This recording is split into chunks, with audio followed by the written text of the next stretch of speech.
U.S. Coast Guard and Transportation Safety Board of Canada are leading the investigation into what caused the Titan submersible implosion. The disaster killed all 5 men on board as they were headed to visit the Titanic wreckage. Fox's Madison Scarpino has more on this from St. John's in Newfoundland, Canada. Madison, what do you have?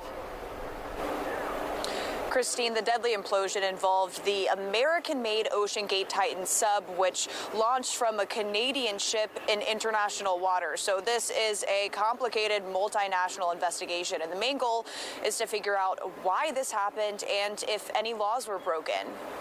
As a senior investigator, I have witnessed the personal impacts associated with these types of events.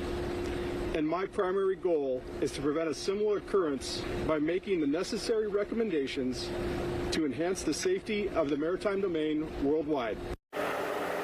The U.S. Coast Guard convened a Marine Board of Investigation for this, the highest level of investigation the Coast Guard conducts. Investigators will focus on determining what caused the implosion and make recommendations for any civil or criminal penalties. A lot of discussion has been around the Titan sub's carbon fiber construction. In 2018, the Marine Technology Society noted that OceanGate and its CEO, Stockton Rush, did not meet proper safety standards. Rush was among those who died aboard the Titan. And court documents show the same year an OceanGate employee was fired after raising concerns about the design and protocol for testing the pressure chamber. And on Saturday, the ship that launched the Titan returned to a port here in St. John's and was met by Canadian investigators. They collected voice and data recorders from the launch ship and spent hours interviewing crew and family members of the men killed.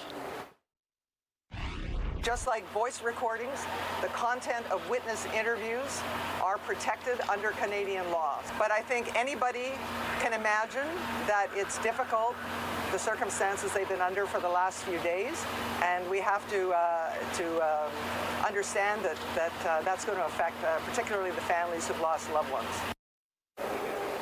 Now, efforts to recover the remains of the Titan are currently underway, about 1,600 feet away from the Titanic and in 13,000 feet of water.